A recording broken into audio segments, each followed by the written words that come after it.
Hello दोस्तों, मैं आपका अमित कुमार। मैं आशा करता हूं कि आप सभी अच्छे होंगे और अपने परिवार का ध्यान रख रहे होंगे। तो लास्ट के वीडियो में मैंने आपसे बात किया था जिसका बहुत ही बढ़िया रिस्पांस रहा। मुझे बारवा पंचायत के ऑलमोस्ट हर एक गांव से जो स्पेशली यंग माइंड है, जो परिवर्तन की इच्छा रखते हैं, जिन्होंने लास्ट का 15-20 सालों से देखा है, क्योंकि उनकी अभी एज अगर 25-30 साल है तो लास्ट के 10 ईयर्स से ही, मतलब 10 साल के बाद, मतलब ऑलमोस्ट 20 सालों से वो देख रहे हैं कि पंचायत में किस टाइप का डेवलपमेंट हो रहा है और क्या किया जा सकता है। स्पेशली जो बच्चे एजुकेशन से रिलेटेड है या जो इन चीज़ों को समझते हैं कि हमारे लिए हमारे जो रिप्रेजेंटेटिव है, जो पंचायत स्तर के रिप्रेजेंटेटिव है, वो क्या कर सकते हैं, उन्होंने क्या किया है। तो बहुत ही बढ़िया रिस्पॉन्स रहा। हर एक गाँव से हमको वहाँ के लोगों से बात करने का मौका मिला, वो झिटकहिया हो या सरसौला हो या बरवा हो या दोस्तिया, दोनों गांव हो। बहुत बढ़िया रिस्पॉन्स रहा। तो इसके लिए आप सभी को मेरा बहुत बहुत थैंक यू। रिस्पॉन्स मिल रहा है, लोगों का सपोर्ट आ रहा है। अब इस बार परिवर्तन होगा, ये थोड़ी टाइम की और बात है, राइट। तो आप लोगों से बात करके मुझे बहुत ही अच्छा लगा। तो इस बार हम और कुछ बातें करने वाले हैं आपसे, स्पेशली यंग माइंड से, जो परिवर्तन की इच्छा रखते हैं, क्योंकि अपनी 80% जो जनसंख्या है वो यंग माइंड की है और वो इनके दिमाग में बैठा है कि मुझे परिवर्तन चाहिए। तो लास्ट टाइम हमने आपको बताया था कि इच्छा शक्ति की ज़रूरत है। अगर आप परिवर्तन चाहते हैं सोसाइटी में तो इच्छा शक्ति चाहिए। इच्छा शक्ति मीन्स आप किसी चीज़ को करने की अपने अंदर ठानना है कि मुझे ये करना है, तो आप कर सकते हैं। हो सकता है उसमें सफलता असफलता मिले, कुछ टाइम लगे, लेकिन अगर आप लगे हुए हैं पूरी ईमानदारी और शिद्दत के साथ तो आपको उसमें सफलता मिलेगी। आज नहीं तो कल, नहीं तो परसों, राइट। आप इस चीज़ को समझते हैं, मैं भी इस चीज़ को समझता हूँ। अब हम थोड़ी बातें करेंगे, जो नए जनरेशन के बच्चे हैं वो क्या करना चाहते हैं और उनमें उनको परिवर्तन के लिए क्या क्या करना चाहिए, और मैं अपने साइड से क्या कर सकता हूँ। और जब तक आप लोगों का सपोर्ट नहीं मिलेगा, मेरी भी लिमिटेशंस है, मैं एक लिमिट से ज़्यादा कुछ नहीं कर सकता। तो आप लोगों की रिस्पॉन्स भी जिम्मेवारियाँ है कि आने वाले दिनों में लोगों को जोड़े, लोगों का सपोर्ट ले और एक मकसद के साथ, परिवर्तन के साथ, जो जो परिवर्तन करना है सोसाइटी में, उस पे काम करें। तो आज हम बात करने वाले हैं कि क्या पंचायत स्तर के जो रिप्रेजेंटेटिव है वो अपने स्तर से अगर कोशिश करे तो क्या गाँवों में परिवर्तन नहीं आ सकता है। क्या इस पे विचार नहीं किया जा सकता है कि हर काम के लिए मैं सरकार को ही रिस्पॉन्सिबल ठहराऊं कि गवर्नमेंट कुछ नहीं कर रही है। पंचायत स्तर के रिप्रेजेंटेटिव है वो अपने पंचायत के बच्चे के लिए, जो स्पेशली 12 से 15 हज़ार का महीना कमाने के लिए अपने घर से हज़ारों किलोमीटर दूर जा रहे हैं, किसी भी स्थिति में बीमारी हो या किसी भी परिवार से दूर हो, किसी भी टाइप का संकट आ गया परिवार से, तो छोड़ छाड़ कर फिर आते हैं। तो हार्डली उनके 12 महीने में अगर देखा जाए तो 6 महीने ही, अगर वो ठीक ठाक शरीर से हैं तब भी वो 6 महीने ही उनको एम्प्लॉयमेंट मिलती है, मतलब उनको काम मिल पाता है। क्योंकि एक बार अगर घर आएंगे, परिवार की स्थिति खराब है, तो 2-3 महीना तो निकल ही जाते हैं। तो हार्डली उनको अगर देखा जाए मैक्सिमम तो 6 महीने का उनको एम्प्लॉयमेंट है, अगर वो बाहर काम कर रहे हैं तो क्या इनमें सुधार नहीं किया जा सकता है? बिल्कुल सुधार किया जा सकता है।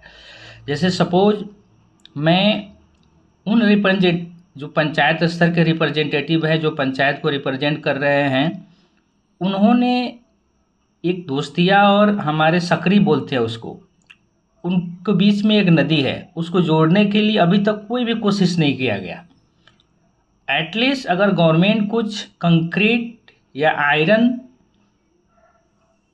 कि अगर पुल या ब्रिज नहीं बना सकते हैं तो क्या पंचायत स्तर के लोग मिलकर उस पर चचरी टाइप के पुल नहीं बना सकते, जिसमें एटलीस्ट लोगों को आने जाने में सुविधा हो, वो बाढ़ की स्थिति हो या नहीं हो, एटलीस्ट उस रास्ते से हम बाइक से या पैदल आराम से पास कर सके। इसके लिए कोशिश की ज़रूरत है। जिसको हम आराम से अचीव कर सकते हैं कि गाँव में इस टाइप की सुविधा है। अगर गवर्नमेंट कुछ नहीं कर रही है तो लोग मिलकर भी उसको बना सकते हैं, बट इसके लिए एक इच्छा शक्ति की ज़रूरत है। क्योंकि जब तक ये इच्छा शक्ति आप में नहीं होगी, लोगों का सपोर्ट आप इकट्ठा नहीं करेंगे, ये नहीं हो सकता है, क्योंकि एक आदमी से नहीं हो सकता। बट हाँ, किसी ना किसी को तो आगे आना पड़ेगा।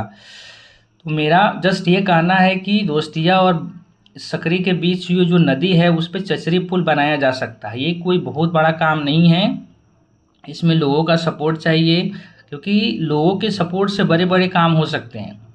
अगर सिंपल गाँव में बारिश नहीं होती है तो लोग 2000, 2 लाख, 4 लाख इकट्ठा करके आराधना करवा देते हैं। तो क्या हम 2 लाख, 4 लाख या 5 लाख रुपए इकट्ठा करके चचरे पुल नहीं बना सकते? बिल्कुल बना सकते हैं। इसके लिए इच्छा शक्ति की ज़रूरत है, और ये इच्छा शक्ति हमारे नौजवानों में है और ये करने की इच्छा है उनमें, इसलिए स्पेशली परिवर्तन की ज़रूरत है। अब रही बात नौजवानों के 12 से 15 हज़ार की नौकरी देने की, तो क्या एक बहुत बड़ा टारगेट है ये कि हर गांव में कम से कम 5 बच्चे को एटलीस्ट रोका जा सके हर साल? इसके लिए क्या एक बहुत बड़े फैक्ट्री की ज़रूरत है? क्योंकि वो 12 या 15 हज़ार के रुपए ही कहीं बाहर जाके किसी बड़े फैक्ट्री में काम करते हैं। तो क्या गांव के 4-5 बच्चे को ये 12-15 हज़ार की नौकरी नहीं दिया जा सकता है हर साल? बिल्कुल दिया जा सकता है। जैसे छोटी छोटी फैक्ट्रियाँ, लाइक जैसे मान लो मुझे शूज़ की फैक्ट्री लगानी है, मुझे स्लीपर चप्पल की फैक्ट्री लगानी है, मुझे बेल्ट की फैक्ट्री लगानी है, मुझे बैग की फैक्ट्री लगानी है, मुझे बेल्ट की फैक्ट्री लगानी है, मुझे पॉलीथीन की फैक्ट्री लगानी है, मुझे प्लास्टिक बोतल जिसमें पानी आती है उसकी फैक्ट्री लगानी है। तो इसके लिए बहुत बड़े बड़े मशीन नहीं आते हैं।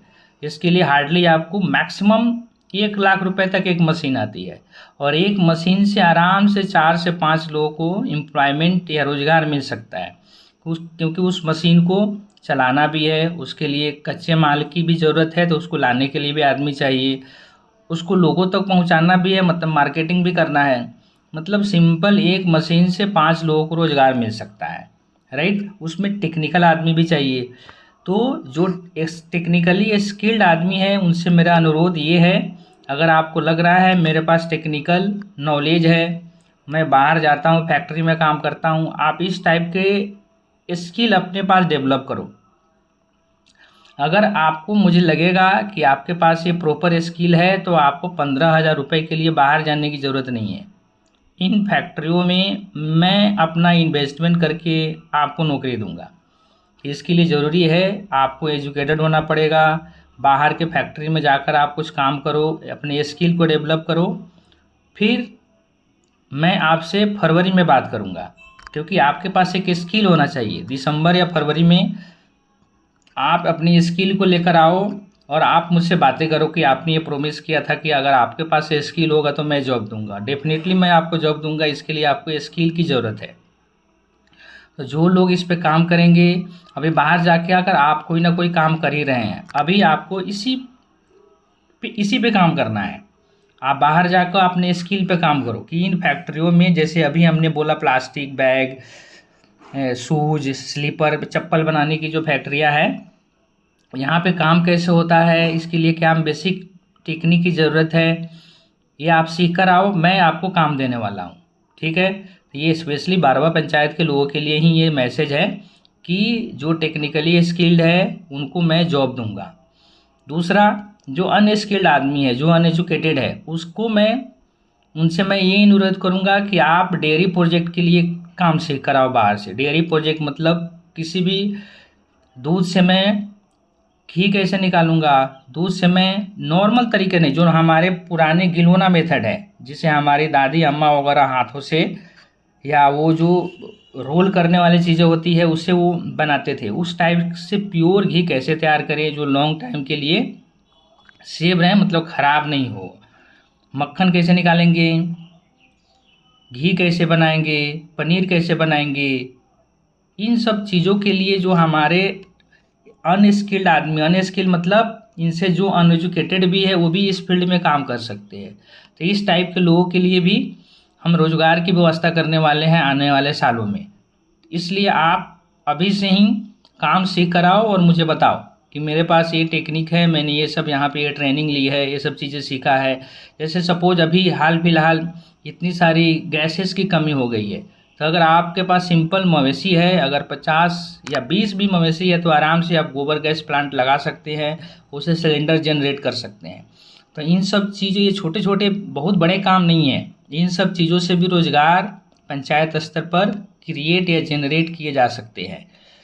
ठीक है, तो मैं उम्मीद करता हूँ कि आप सब इन स्किल पे काम करेंगे और कंटिन्यूअसली आप अपने लोगों को जोड़ने का काम करेंगे, क्योंकि आने वाले दिनों में इन सब चीज़ों पे काम करने के लिए परिवर्तन चाहिए। अभी जो बारवा पंचायत में सबसे बड़ा समस्या है, जो दोस्तिया गांव में ले लो, वहाँ पे बाढ़ की बहुत बड़ी समस्या है। पूरा जो नदी के किनारे वाला एरिया है, लोगों ने अपनी साइड से भी गलतियाँ की, अपने ज़मीन के मिट्टी को बेच दिया लोगों ने। ज़मीन, अब उनकी खेतिहर जो ज़मीन थी वो एकदम खाल हो चुके हैं, मतलब गड्ढा पड़ चुका है, तो नदी का लेवल और उस ज़मीन का लेवल भी बराबर हो चुका है। मतलब थोड़ा सा भी बाढ़ आया तो तुरंत उन खेतों में पानी हो जाता है। तो इसके लिए वो लोकल लोग ही रिस्पॉन्सिबल है। बट अब जो होना था हो गया। अब इनके आगे आपको इसे रोकने की ज़रूरत है, क्योंकि जब तक आप इसको नहीं रोकेंगे, थोड़े टाइम के लिए आपको बेनिफिट ज़रूर हो रहा है, बट आने वाले दिनों में आने वाले जनरेशन को इससे दिक्कत होगी। तो इस पे आपको काम करने की ज़रूरत है। ऐसा नहीं कि थोड़े थोड़े पैसे के लिए आप मिट्टी कटवा दो, पेड़ कटवा दो, इससे नुकसान होती है लॉन्ग टाइम के लिए। और एक इसमें थोड़ी टाइम लगती है, तुरंत इसका इफेक्ट नहीं दिखता है। तो इस पे आपको ध्यान देने की ज़रूरत है। और जो रोड ऑलरेडी टूट चुकी है नदी के बहाव के वजह से, उस पर भी काम किया जा सकता है। उसको अभी तक पिछले 5 सालों में मनरेगा के थ्रू इस पर काम किया जा सकता था। तो इस पर भी ध्यान देने की ज़रूरत है लोगों को, क्योंकि जब तक उसको मिट्टी भरने का काम नहीं किया जाएगा, वहाँ से रोड नहीं निकाले जाएंगे, प्लांटेशन नहीं होगा, तब तक मिट्टी का कटाव होते रहेगा, आपकी खेती बर्बाद होती रहेगी। तो मैं उम्मीद करता हूँ आप इन सभी बातों पे गौर करेंगे, और जो मैंने आपको काम करने के लिए बोला है वो स्किल सीखने के लिए, उस स्किल पे भी काम करेंगे। और आने वाले दिनों में लोगों को जोड़ना है और परिवर्तन लाना है।